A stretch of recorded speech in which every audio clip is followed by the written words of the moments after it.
Hello dear students, नमस्कार। मैं ओम sir और स्वागत है आपका गणितोम मैथमेटिक्स में। ये हमारा रियल नंबर्स का थर्ड पार्ट है और लास्ट पार्ट भी कह सकते हैं। इसमें हम लोग अभी जो टॉपिक शुरू करने वाले हैं ये इरेशनल नंबर से स्टार्ट करेंगे। इरेशनल नंबर में क्या कि हमें प्रूफ करना होगा कि कोई नंबर इरेशनल नंबर कैसे है ना, विथ स्टेप्स। ओके, तो इसमें जो है एक छोटा सा थ्योरम है, बहुत बेसिक सा थ्योरम है, उसको समझना होगा। उसके बाद हम लोग देखेंगे कि हाँ, जैसे ये यहाँ पे लिखा हुआ है हमने कि prove that root 2 is irrational. तो इसको हमें प्रूफ करने के लिए एक छोटा सा चीज़ है जो बीच में आएगा, माइनर सा चीज़ है, उसमें बताना चाहूँगा।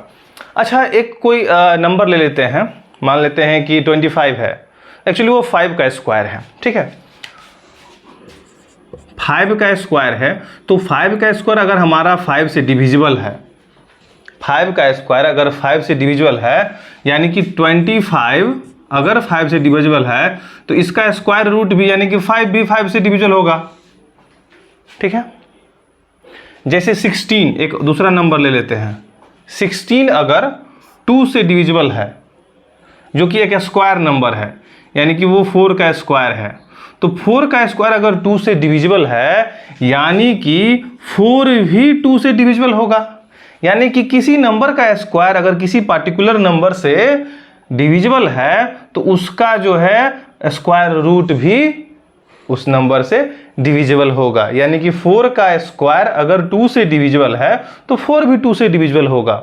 इसी तरह से अगर हम मान लीजिए कि 81 ले लेते हैं। 81 अगर 3 से डिविजिबल है, यानी कि 9 का स्क्वायर अगर 3 से डिविजिबल है, तो 9 भी 3 से डिविजिबल होगा। एक्चुअली ये इक्वल तो नहीं कहेंगे, ऐसे हम कह सकते हैं कि यहाँ पे जो है ये भी पॉसिबिलिटीज है, ये भी पॉसिबिलिटीज जो है। एक छोटा सा थ्योरम है, इसका हम लोग यूज करेंगे इसमें। तो मैंने सोचा कि इसे मैं बिगिनिंग में ही डिस्कस कर लूँ। ओके, तो चलिए अब स्टार्ट करते हैं कि कैसे हमें इसको प्रूफ करना है। तो इसे प्रूफ करने के लिए एक्चुअली जो यहां पे मेंशन किया हुआ है कि prove that root 2 is irrational. Irrational क्या होता है? A number which we cannot write in the form of p by q, where p and q are integers and q is not equal to 0। तो इसे हमें proof करना है। तो proof करने के लिए हम क्या करेंगे? कॉन्ट्राडिक्शन मेथड का यूज करेंगे। Let us assume that root 2 is rational। क्या हमने एज्यूम कर लिया कि रूट 2 जो है एक रैशनल नंबर है?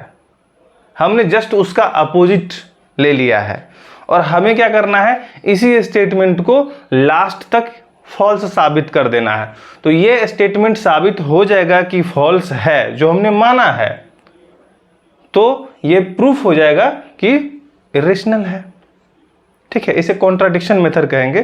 कॉन्ट्राडिक्ट करेगा, हमने जो माना है वो कॉन्ट्राडिक्ट करेगा, ठीक है। तो इस मेथड के माध्यम से हम लोग इस क्वेश्चन को, इस थ्योरम को और जो भी कहें उसे सॉल्व करेंगे, ठीक है। इसे मैं इरेज कर देता हूं।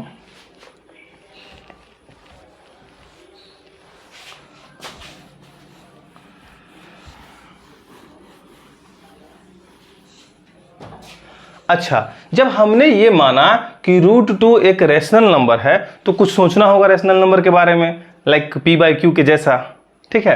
तो हमने क्या सोचा कि ये जो रूट 2 है, ये रूट 2 a बाई बी के बराबर है, ठीक है। a बाई बी के बराबर है, जहां पे a और b जो है हमारा कोई पॉजिटिव इंटीजर्स है, ठीक है। और एक और भी चीज हमने ये भी मान लिया कि a और b जो हमारा क्या है? को प्राइम्स है। a एंड b जो है क्या है हमारा? सम इंटीजर्स को prime,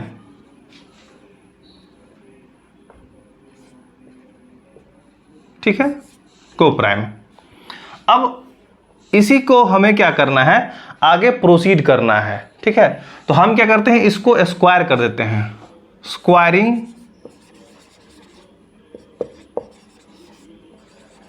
on both sides.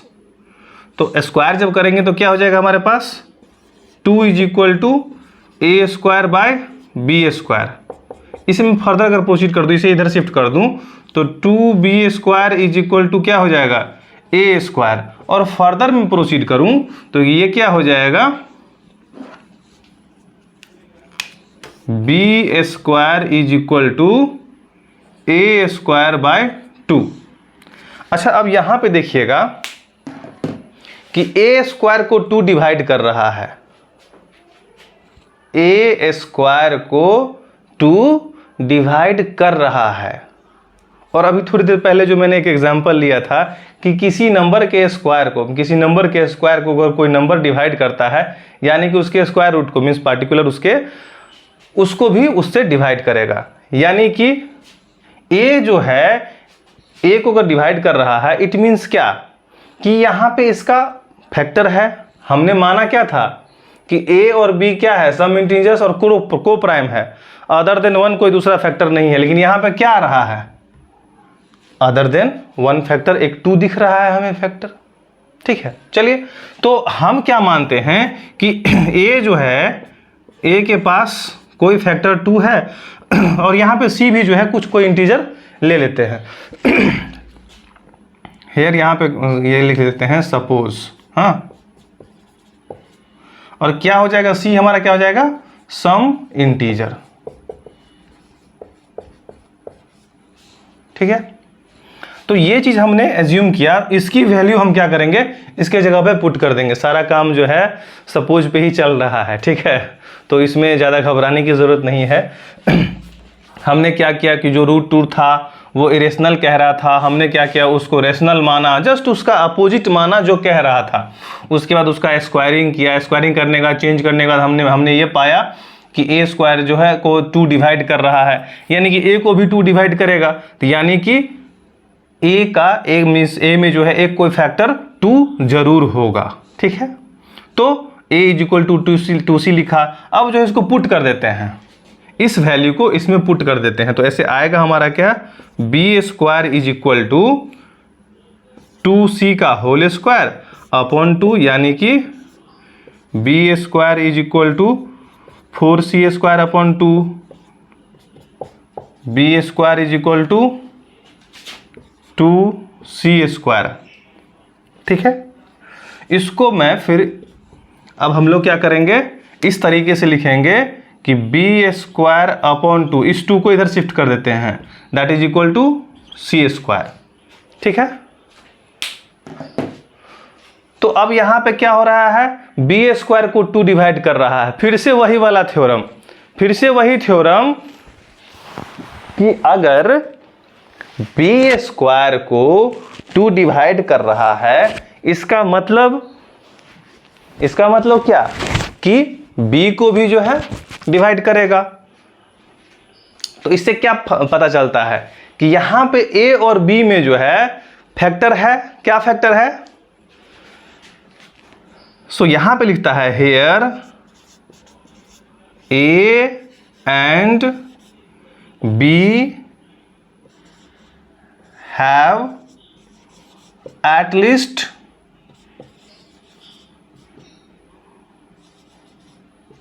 one factor, आज ज़्यादा भी हो सकता है, 1 फैक्टर एज 2। हमको दिख गया ना, यहाँ पे भी जो है डिवाइड कर रहा है, यहाँ पे भी डिवाइड कर रहा है। तो इससे हमें क्या पता चला, पता ये चला कि 2 जो है कम से कम एक फैक्टर ऐसा है जो a और b के साथ है ना, ठीक है, कॉमन फैक्टर है। a and b have at least 1 common factor, 1 common factor, यहां पे कॉमन ऐड करेंगे,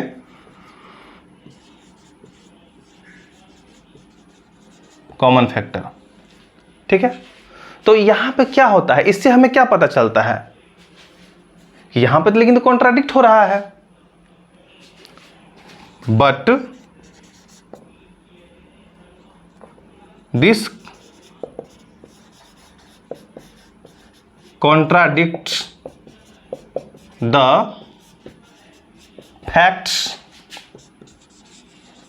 that A and B में मेंशन करना होगा कि but this contradicts the facts that A and B have no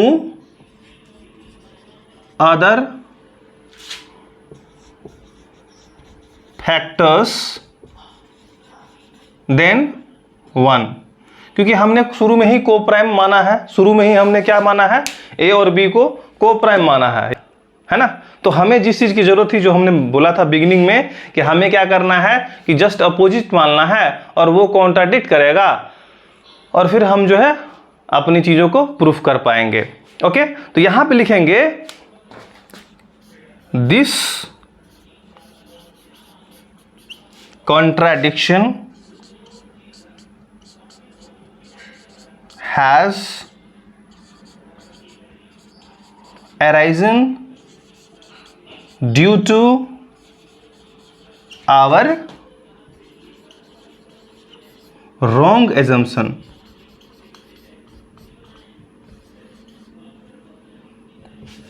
ठीक है, रॉन्ग एजम्पशन क्या था? रॉन्ग एजम्पशन हमने क्या रॉन्ग एज्यूम किया कि √2 जो है रेशनल है, that √2 is rational.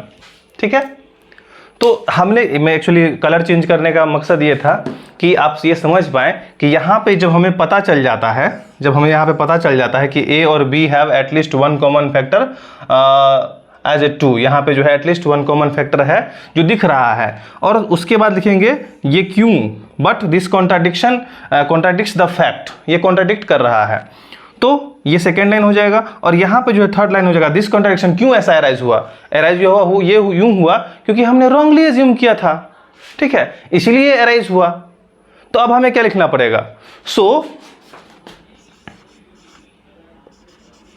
We conclude that √2 is irrational, √2 is irrational, और लास्ट में क्या लिख देंगे, हेंस प्रूव्ड।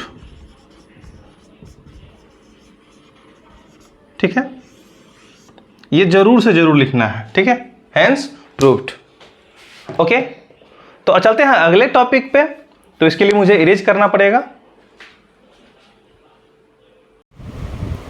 अगला टॉपिक है हमारा rational number and their decimal expansions. इसमें क्या है कि हम लोग कैसे उसका डेसिमल एक्सपेंशन होता है, कैसे उसको आइडेंटिफाई करते हैं कि कौन सा हमारा टर्मिनेटिंग है, नॉन टर्मिनेटिंग है, इसके बारे में जानेंगे। ओके, तो उसमें थोड़ा सा हम लोग ये देख लेते हैं कि सबसे पहले रियल नंबर के बारे में अगर बात करें तो रियल नंबर जो है दो तरह का होता है, एक होता है रेशनल और एक होता है इर्रेशनल। रेशनल में इंटीजर्स,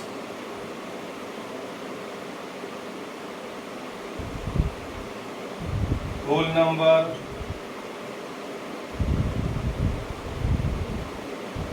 नेचुरल नंबर और जो फ्रैक्शन है वो सारे आ जाते हैं। और इरेशनल नंबर में √2, √3, √5 और इवन पाई भी जो है हमारा इरेशनल है। ठीक है, ये बातें हो गई रियल नंबर की। अब अगर बात करें तो यहाँ पे जैसे कि अगर हम रेशनल नंबर में बोले तो 1/2 हो गया या चाहे 3/5 हो गया, ये सारे के सारे क्या हैं, रेशनल नंबर्स हैं। अब बात करते हैं डेसिमल एक्सपेंशन की, कि जब डेसिमल एक्सपेंशन हम लोग करते हैं तो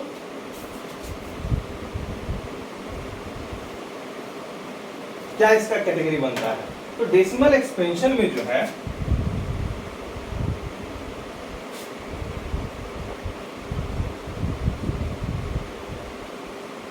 दो तरीके से होता है, एक तो होता है हमारा टर्मिनेटिंग,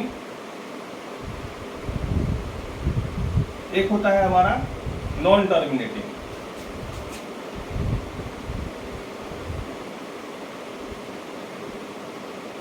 टर्मिनेटिंग तो ये है कि चलिए हमारा 1/2 है, तो 1/2 है तो क्या हो जाएगा 0.5 टर्मिनेटिंग है। नॉन टर्मिनेटिंग में जो है फिर हमारे पास दो तरह का होता है, एक होता है नॉन टर्मिनेटिंग रिपीटिंग और एक होता है नॉन टर्मिनेटिंग नॉन रिपीटिंग। जैसे कि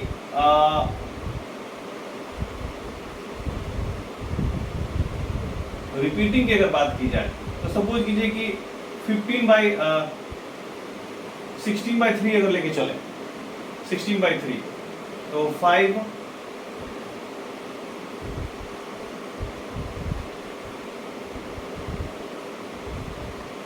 ये जो है हमारा 3 रिपीट होता जाएगा।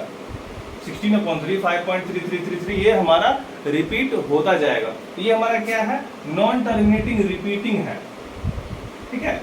और हम अगर बात करें नॉन रिपीटिंग की तो √2 हो गया, इसको हम लोग एक्सपेंड करेंगे, या चाहे √3 हो गया या पाई हो गया। पाई का तो ऐसे हम लोग जो कैलकुलेशन के लिए लेते हैं वो एक्चुअली हमारा अप्रोक्सीमेट वैल्यू लेते हैं, लेकिन हमारा वास्तविक में क्या है, रियल में जो है हमारा एक्चुअली वास्तविकता में पाई जो है इरेशनल नंबर है, नॉन रिपीटिंग भी है, नॉन टर्मिनेटिंग नॉन रिपीटिंग है, ठीक है। तो अब जो है क्वेश्चन इस तरह का आता है कि बिना कैलकुलेशन किए हम लोग कैसे पता करेंगे कि हमारा जो है वो नंबर टर्मिनेटिंग है या नॉन टर्मिनेटिंग है, कैसे पता करेंगे बिना कैलकुलेशन कीजिए। अच्छा कुछ एग्जांपल्स लेते हैं, लाइक 0.375 एक ले लिया हमने नंबर, ठीक है, और इसे हमें बिना कैलकुलेशन किए, कैलकुलेशन जैसे बिना डिवीजन किए ये पता करना है कि ये हमारा टर्मिनेटिंग है या नॉन टर्मिनेटिंग है, ठीक है। तो ऐसे 375 को हम ऐसे कैसे लिख सकते हैं 375 अपॉन, मालूम है कि डेसिमल जब हटाते हैं तो डेसिमल के बाद जितना डिजिट्स होता है उतना जीरोस देते हैं, तो ये हमारा 375 अपॉन 1000 हो गया। अच्छा तो यानी कि 375 अगर हम यहाँ पे लिख दें और डिनोमिनेटर की बात करें तो यानी 10⁻3, ठीक है, 10⁻3। फर्दर मोर अगर हम देखें तो अगर इसको भी हम अगर प्राइम फैक्टराइजेशन करते हैं तो 375 3 1 3 3 2 6 3 15।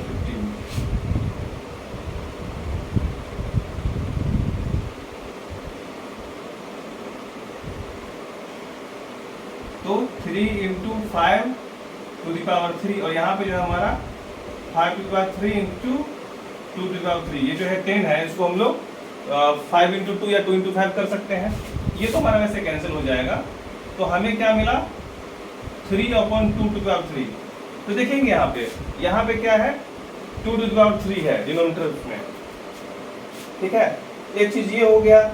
उसके बाद डेसिमल हमारा कैसा है टर्मिनेटिंग है, मीन्स ये जो नंबर अगर हमारे पास है इसको हम अगर रिवर्स में जाएंगे तो ये हमारा टर्मिनेटिंग है, ठीक है। कोई अब दूसरा एग्जांपल लेते हैं, लाइक 0.104 दूसरा एग्जांपल ले लिया। इसको भी हम लोग क्या करते हैं सेम प्रोसेस 104 अपॉन 1000। अच्छा 104 को फिर जो है हमें क्या करना है प्राइम फैक्टराइजेशन करना है, ठीक है।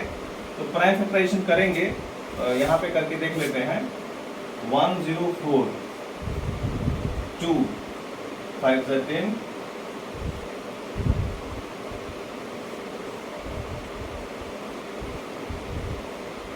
ओके। तो हमें क्या मिल गया 1 2 3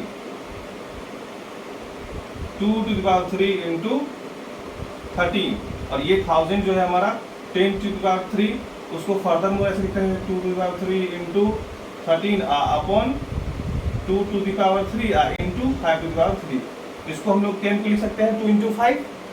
ठीक है, ये कैंसिल हो गया, हमें क्या मिला 13 upon 5 to the power 3। Okay, ये भी हमारा देखेंगे, ये हमारा टर्मिनेटिंग है। और डिनोमिनेटर में क्या है हमारे पास 13 अपॉन 5 का जो है कहा जाए 5 जो है एक्सपोनेंशियल फॉर्म में है, बेस जो है हमारा क्या है 5 है। और अगर अदर एग्जांपल्स ले लाइक 0.875, एक और एग्जांपल ले लेते हैं। ठीक है, और इस एग्जांपल को देखते हैं कि इसको हम लोग जब चेंज करेंगे डेसिमल से रैशनल नंबर में तो क्या फॉर्मेट बनता है। Like 875 upon 1000। ठीक है, 875 का हम लोग क्या करेंगे, प्राइम फैक्टराइजेशन कर लेंगे। तो 875 का हमें क्या मिलेगा, करते हैं इसको 875 2 से लगेगा नहीं, 6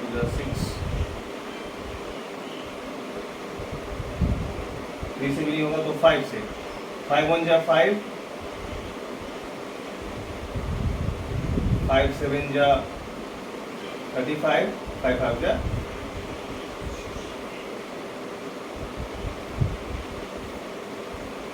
तो हमें क्या मिल गया, ये मिल गया हमें 5 टू द पावर 3 इंटू 7। और यहाँ पे आ गया फिर से वही चीज है, तो 2 का पावर 3 इंटू 5 का पावर 3, तो 5 का पावर 3 ये हमारा आ गया 7 अपॉन 2 टू द पावर 3। तो इस तरीके से देखेंगे कि हमारे पास क्या रहा है। एक और एग्जाम्पल ले लेते हैं, सपोज करते हैं 23.3408 ले लिया। ठीक है, एक और दूसरा नंबर ले लिया। तो इसको हम लोग सिंप्लीफाई जब करेंगे तो हमें क्या मिल रहा है वो देख लेते हैं। डेसिमल के बाद कितना डिजिट है, 4 डिजिट है। तो 23.3408 अपॉन 1 2 3 4, इसको भी हम लोग क्या करेंगे, प्राइम फैक्टराइजेशन करेंगे। इसका भी हम लोग प्राइम फैक्टराइजेशन करेंगे तो हमें मिलेगा 2 to the power 2 into 7 into 521 upon 10 to the power 4। ठीक है,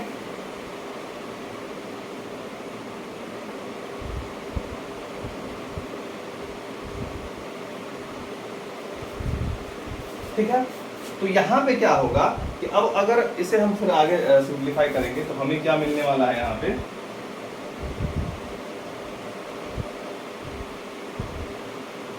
2 to the power 2 into 7 into 52 upon ये जो 10 टू द पावर 4 है, तो ये 4 तो इधर कैंसिल हो जाएगा,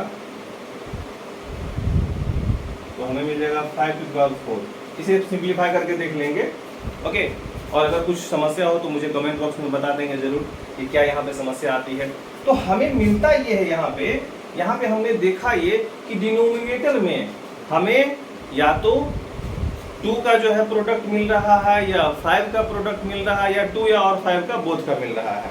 तो ये अगर है, ये इससे हमें ये पता चलता है कि अगर डिनोमिनेटर में 2 या 5 या 2 और 5 दोनों एज ए फैक्टर्स है तो हम उसे क्या कहेंगे कि हाँ ये जो है हमारा टर्मिनेटिंग है।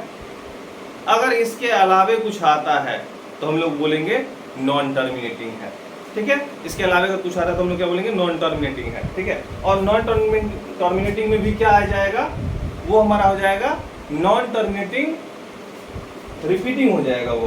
तो देखिए कि डिनोमिनेटर में 2 या चाहे 5 या चाहे 2 एंड 5 बोथ कब होगा, उस केस में हमारा क्या हो जाएगा,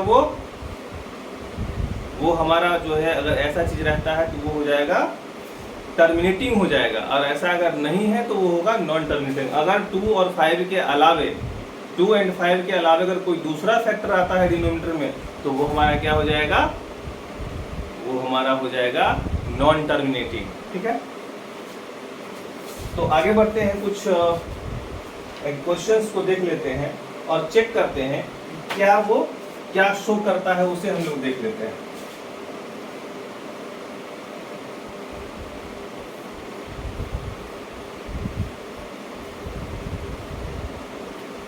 जैसे एक एग्जांपल ले लिया 13/3125, ठीक है, 13/3125। तो इसे हमने क्या करना है, डिनोमिनेटर्स का प्राइम फैक्टराइजेशन करना है। तो 3125 का नहीं, 3 से 2 से और 3 से तो होगा नहीं, क्योंकि हमने डिविजिबिलिटी रूल पिछले वीडियो में डिस्कस किया था। तो हम लोग देख सकते हैं कि 2 जो है 2 से तो डिविजिबल होगा नहीं। 3 से तो 3 का भी हम लोग ऐड कर लेते हैं। 5 + 2 7 + 1 8 8 + 3 11। तो 11 जो है हमारा एक्चुअली 3 से डिविजिबल नहीं है, तो ये नंबर हमारा 3 से डिविजिबल नहीं है। तो उसके बाद नेक्स्ट है 5। तो 5 से होगा, क्योंकि अगर लास्ट डिजिट 0 या 5 है तो वो 5 से डिविजिबल होगा। तो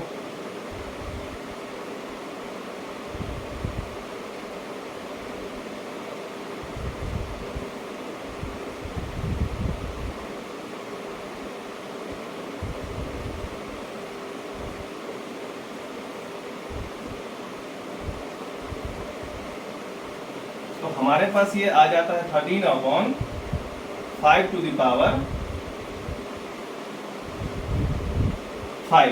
तो इसके आधार पे हम लोग ये कह सकते हैं कि ये नंबर हमारा क्या है, टर्मिनेटिंग है।